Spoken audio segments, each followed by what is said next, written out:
నమస్తే.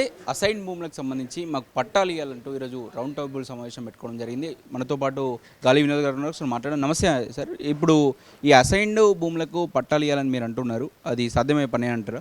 100% సాధ్యమే. ఎందుకంటే ఇది ఎవరికైతే భూములు చెందాలో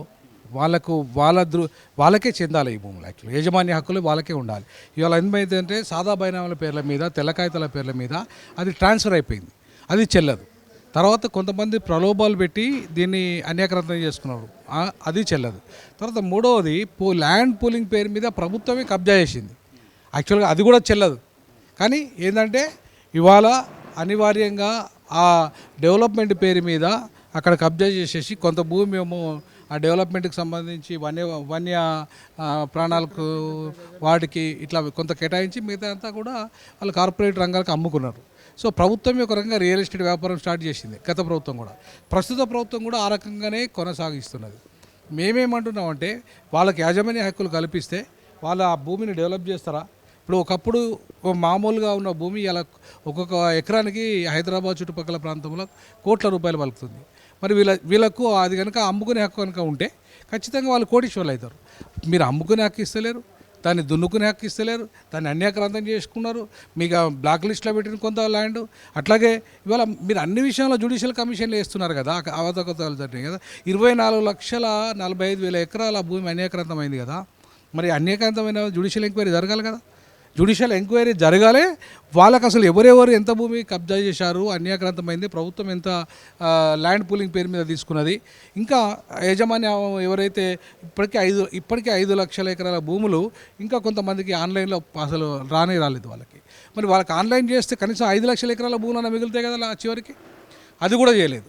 అంటే ఇవాళ మహారాష్ట్ర జరుగుతుంది, కేరళలో జరుగుతుంది, చుట్టుపక్కల రాష్ట్రాల్లో జరుగుతుంది. చివరికి మన ఆంధ్రప్రదేశ్లో పిఓటి చట్టాన్ని రద్దు చేసి వాళ్ళు 20 సంవత్సరాలుగా ఎవరికైతే ఇలా కబ్జాలో ఉన్నారో, భూమి ఉన్నారో, యజమాని హక్కులు ఉన్నాయి, వాళ్ళకి యజమాని హక్కులు ఇచ్చారు, ఇప్పుడు డెవలప్ చేశారంతా కూడా. సో కాబట్టి ఇవాళ దళితులను నిజంగా డెవలప్ చేయాలంటే వాళ్ళకి భూమి హక్కు ఉండాలి. రేవంత్ రెడ్డి గారు రెడ్ల మీటింగ్లో అన్నాడు, మినిమం 5 ఎకరాల భూమి రెడ్లకు ఉండాలని చెప్పేసి. మాకు కనీసం అరెకరా భూమి అయినా ఉండద్దా దళితులకు? ఎకరం భూమి అయినా ఉండద్దా మా వాళ్ళకందరికీ? కాబట్టి ఖచ్చితంగా దీని మీద రేపటి నుండే భూభారతి వస్తుంది. మీ భూభారతి అంటే దొరల భారతి కాదు, ప్రజల భారతిగా మారాలి. సో ప్రజల భారతి అంటే దళితులు ప్రజలే, పేదలకు కూడా ప్రజలే. వాళ్ళకు సంబంధించిన భూమికి ఎట్టి పరిస్థితుల్లో మీరు యాజమాన్య హక్కులు కల్పించాలి. అలాగే జిహెచ్ఎంసీ పరిధిలో ఉన్న అన్ని పేదల ఇళ్లకు రెగ్యులరైజ్ చేయాలి, వాళ్ళకు పేదలకు పట్టాలు ఇవ్వాలి. అంతేకాకుండా పేదలకు సంబంధించిన ఇండ్లు ఏవైతే ఉన్నాయో ఇప్పటికీ కూలగొడుతున్నారు. మీరు 50 ఏళ్ళు 100 ఏళ్ళ నుంచి వాళ్ళు ఉంటున్నా కూడా. మరి ఒకవైపు ఏమో మూసీ పేరు మీద మీరు మొత్తం ల్యాండ్ పూలింగ్ చేసుకుంటారు, మరొకవైపు ఆ RRR పేరు మీద మరొకవైపు భూమి అంతా సేకరణ చేస్తున్నారు. దాంట్లో భూములన్నీ మావలే కదా, పేటీ అంతా. మరి వాటికి సరి అయిన కంపన్సేషన్ ఇవ్వట్లేదు మీరు అంటే మీ ఇష్టారాజ్యంగా మీరు భూములను అక్వైర్ చేస్తారు, వాటికి కంపన్సేషన్ సరిగా ఇయ్యరు, బ్లాక్ లిస్ట్ పెడతారు. మరి తర్వాత కార్పొరేట్ రంగంలో మాత్రం లక్షల ఎకరాల భూములు ఇస్తారు, పేదలకు మాత్రం ఇళ్ళకు భూములు లేవు. అంటే మా భూములే గుంజుకొని మాకే ఇవ్వరు. సో కాబట్టి మా భూములు, మా వాళ్ళ భూములకి యాజమాన్య హక్కులు పూర్తి స్థాయిలో కల్పిస్తే ఖచ్చితంగా మా వాళ్ళు కొంత దాన్ని డెవలప్ చేసుకోవడం కానీ, దాంట్లో లేదా అమ్ముకోవడం కానీ, లేదంటే ఇంకా ఏ రకమైన రేపు వాళ్ళ పిల్లలు ఉంటారు, వాళ్ళ పిల్లలకు ఒక ఏదైనా ఫ్యాక్టరీ పెట్టడమో, లేకపోతే కట్టేయడమో, ఇంకేదైనా చేయడమో, ఇండ్లు కట్టడమో జరుగుతుంది. అవేం జరగకుండా ఇవాళ చాలా దుర్మార్గంగా ప్రభుత్వాలు అన్యాక్రాంతం చేస్తున్నాయి, భూములను వాళ్ళ చేతుల్లో కబ్జాకు పెట్టేసుకున్నాయి. కాబట్టి ఖచ్చితంగా జ్యుడిషియల్ కమిటీ వేసి ఈ భూమిని మాకు ఇవ్వాలి. ఈ తెలంగాణ తెచ్చుకునేదే మా భూమి కోసం. సో మా భూములు మాకు ఇవ్వాలని చెప్పి డిమాండ్ చేస్తాం. మెయిన్గా ఎస్సీ ఎస్టీ వాళ్ళ చేతుల్లోనే సీలింగ్ భూములు ఉన్నాయి. సో మీరు దీని పట్ల ఏమంటారు? నేను అదే అంటున్నా, ఇప్పుడు ఎస్సీ ఎస్టీల చేతుల్లో మెజార్టీగా ఈ భూములు ఉన్నాయి కాబట్టి సీలింగ్ అధికారం వాటి మీద, మా భూముల మీద మీరు ఎంతకాలం ఇంకా కబ్జాలో ఉంటారు? మీరు ప్రభుత్వ రూపంలో కబ్జాలో ఉంటున్నారు, ప్రైవేటు వ్యక్తులు కబ్జాలో ఉంటున్నారు. చివరికి ఇవాళ మా వాళ్ళను ప్రలోభాలకు గురి చేసి 10 లక్షల కోటి రూపాయల 20 కోట్ల భూమిని మా వాళ్ళు 10 లక్షల ఎకరాల చొప్పున తీసుకున్నారు. 20 కోట్ల పై మీరు అమ్ముకున్నారు. అక్కడ అసలు అమ్ముకునే హక్కు మీకు లేదు కదా. 10 లక్షల ఎకరాలకు 10 లక్షలకు మాకు ప్రలోభాలు పెట్టి మేము అమ్మే హక్కు మీకు లేదు, మీరు ఇంకో అమ్ముకునే హక్కు మీకు లేదు. కాబట్టి ఎవరైతే ఈ 10 లక్షలకు తీసుకొని అన్యాయంగా 10 కోట్ల భూమిని ఇవాళ వేరే వాళ్ళకు తెల్లకాయతల మీద సంతకాలు పెట్టారో తిరిగి వాళ్ళకే చెందుతుంది ఆ భూమి. ఇలా 10 కోట్లు వాళ్ళకే చెందాలి ఆ భూమి. 10 కోట్లకు వాళ్ళే అమ్ముకోవాలి. బాగుపడాల్సింది దళితులే, పేదలు, ఎస్సీ ఎస్టీలే. కాబట్టి నిజంగా చిత్తశుద్ధి ఉంటే ప్రజాప్రభుత్వము పేదల ప్రభుత్వం అని చెప్తున్న రేవంత్ రెడ్డి గారు దీన్ని ఇమీడియట్లీ ఖచ్చితంగా 20 సంవత్సరాలుగా ఎవరైతే భూమి మీద కబ్జా ఉన్నారో వాళ్ళందరికీ కూడా యాజమాన్య హక్కులు కల్పించాలి.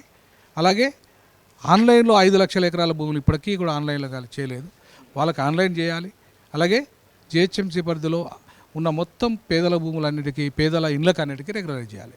ఇది మా ప్రధానమైన డిమాండ్. వాళ్ళకు యాజమాన్య హక్కులు ఇచ్చినామనుకో, సో వాళ్ళు ఇంకా వేరే రకంగా ఉపయోగించుకుంటారు, లేకపోతే ఉద్దేశం అనేది చెడిపోతుంది కదా, వాళ్ళకు వ్యవసాయం చేసుకోవడానికి భూమి ఇచ్చింది గవర్నమెంట్ కదా అని చెప్పి క్వశ్చన్ వస్తుంది. మీరేమంటారు? ఇప్పుడు వ్యవసాయం అనేది చుట్టుపక్కల జిహెచ్ఎంసీ పరిధిలో ఎక్కడ కూడా వ్యవసాయం అనేది పూర్తి స్థాయిలో లేదు. ఎందుకంటే జిహెచ్ఎంసీని డెవలప్మెంట్ చేయడంలో భాగంగానే ఇప్పుడు లండన్ సిటీని ఎంత డెవలప్ చేశారు, న్యూయార్క్ సిటీని ఎట్లా డెవలప్ చేశారు, అక్కడ వ్యవసాయం ఉండదు. నేను న్యూయార్క్ వెళ్ళాను, లండన్ వెళ్ళాను. అక్కడ సీలింగ్ యాక్ట్ యొక్క ఉద్దేశం అది కదా. ఉద్దేశము అది 70 ఏళ్ళ క్రితం, 50 ఏళ్ళ క్రితం, 50 ఏళ్ళ క్రితం వ్యవసాయ భూమి అది. ఇప్పుడు అది వ్యవసాయ భూమి కాదు. ఇప్పుడు మార్చాల్సిన అవసరం ఉంది, చట్టాలు మార్చాలి. అది అవసరం. ఇప్పుడు మేము అడుగుతున్నది కూడా అదే, ఆ చట్టాన్ని రద్దు చేసేసి మాకు యజమాని హక్కులు కలిపేయండి. మేము దాన్ని ఏ రకంగా డెవలప్ చేసుకోవాలనేది మా ఇష్టం. మీరు ఎందుకు యజమాని ఇస్తారు మా భూమి మీద? కాబట్టి ఇవాళ పిఓటి చట్టాన్ని రద్దు చేయండి, పూర్తి యాజమాన్య హక్కులు మాకు కల్పించాలని చెప్పేసి మేము అడుగుతున్నాం. మేము డిమాండ్ చేస్తున్నాం, అడగడం కాదు. పొద్దున్న ఒకవేళ మళ్ళీ ఏదైనా గవర్నమెంట్ ప్రాజెక్ట్ అక్కడ తీసుకురావాలన్నా చేయాలన్నా యాజమాన్య హక్కులు వాళ్ళకి ఇచ్చేసినాం అనుకో, మళ్ళీ ప్రభుత్వానికి మళ్ళీ ఇబ్బంది అయ్యే అవకాశం ఉంటుంది కదా. అంటే మా భూములు ఏది ఉన్నాయా? రేవంత్ రెడ్డి కొన్ని 100 ఎకరాల భూములు ఉన్నాయి. కేసీఆర్కు 100 ఎకరాలు. ప్రభుత్వ భూమి ఎక్కడ ఉంటే అక్కడ ప్రాజెక్టులు చేస్తాం. ప్రభుత్వ భూములే వాళ్ళ దగ్గరనే బోల్డ్ అన్నీ ఉన్నాయని. ప్రభుత్వ భూములే వాళ్ళు కబ్జాలు చేసి ఉన్నారు. ప్రభుత్వాలలో ఎమ్మెల్యేలు, ఎంపీలు, మంత్రులు కబ్జాలు చేసిన భూములు బోల్డ్ అని ఉన్నాయి. అవి వాడుకొని పేదల భూములు కావాలి. మాకు ఉన్నది, మాకు ఇచ్చితే మీరు ఎకరం 6 ఎకరం, మా ఎకరమే మీరు కబ్జాలు చేసేస్తే మరి మేమేం కావాలి? మా బతుకులు, మా వాళ్ళ బతుకులు ఏం కావాలి? సో కాబట్టి వాళ్ళ మీకు 100 ఎకరాలు ఉన్న వాళ్ళ భూముల దగ్గర పోండి. మీరు ఆడ ఆల్రెడీ వాళ్ళు కబ్జాలు చేశారు, ప్రభుత్వ భూమిని కబ్జాలు చేశారు. ఒక్కొక్క దగ్గర 600 ఎకరాలు, 1000 ఎకరాలు, 2000 ఎకరాలు, 3000 ఎకరాలు అన్నీ కూడా సేకరించారు. మీరు సేకరించినప్పుడు మరి కంపన్సేషన్ కూడా ఇవ్వలేదు మా వాళ్ళకు. ఇప్పుడు రీజనబుల్ కంపన్సేషన్ ఇవ్వాలి కదా. కనీసము ఆ భూమిని మీరు 10 కోట్లకు అమ్ముకున్నప్పుడు మా వాళ్ళకు కనీసం 1 కోటి రూపాయలు అని ఇవ్వాలా? మీరు 10 లక్షలు కూడా ఇవ్వాలి. అట్లాంటి సిచ్యువేషన్స్లో అన్యాయం ఎవరికి జరుగుతుంది? కార్పొరేట్లో జరుగుతుందా, కామన్ మ్యాన్ జరుగుతుందా? సో కాబట్టి కార్పొరేట్కో 10 కోట్లకు అమ్ముకుంటున్నావు, దాంట్లో నీ కమిషన్ తీసుకుంటున్నావు, మా వాళ్ళకి మాత్రం 10 లక్షలు కూడా ఇవ్వట్లేదు. అసలు నేను మొక్కిలో పోయాను మొన్న, ఒక 600 ఎకరాల భూమి, ₹1 కంపన్సేషన్ ఇవ్వలేదు. 600 ఎకరాలు బయటికి వెళ్ళి కొట్టేసారు. 600 ఎకరాలు ఎస్సీలను, 600 ఎకరాల భూములు అంటే ఇవాళ రేపు మొక్కిలలో ఎన్ని కోట్లు అండి? అడిగితే కేసులు, పాపం వాళ్ళని జైలు పంపుడు, వాళ్ళ ఊరవతలు ఉంచారు, వాళ్ళకి ఇల్లు కదిలేవు. ఇప్పుడు ఏంటి పరిస్థితి? వాళ్ళకు 600 ఎకరాల భూమి కోల్పోయిన వాళ్ళకు ఒక సరైన కాంపన్సేషన్ లేదు. మరి అక్కడ ఉన్న స్థానిక ఎమ్మెల్యే కూడా దళితులే, ఆయన పట్టించుకుని లేదు. సో కాబట్టి ఇట్లాంటి పరిస్థితులన్నీ ఉన్నాయి. కాబట్టి రేవంత్ రెడ్డి గారి ప్రభుత్వం వీటి మీద తగిన చర్యలు తీసుకోవాలి. లేకపోతే 19న మహాధర్నా ఉంది. మహాధర్నాకు వేలాది మంది ప్రజలు వస్తారు. ఖచ్చితంగా ఈ ప్రభుత్వాన్ని నిలదీస్తారు. ఈ లోపే రేపటి నుండే భూభారతి అమలు కాబోతున్నది. కాబట్టి మా సమస్యలు కూడా భూభారతి ద్వారా పరిష్కరించాల్సింది మేము డిమాండ్ చేస్తాం. ఇది ప్రభుత్వం మరి దీనిపైన ఎలాంటి నిర్ణయం తీసుకుంటుంది? ఏదో సీలింగ్ యాక్ట్ తెచ్చిందో దాన్ని మళ్ళీ ఆలోచించి దాని మీద ఏమైనా మార్చే అవకాశం ఏమైనా కనిపిస్తుందా? చూడాల్సి ఉంది. కెమెరాన్ పాషతో అక్షిత, హైదరాబాద్.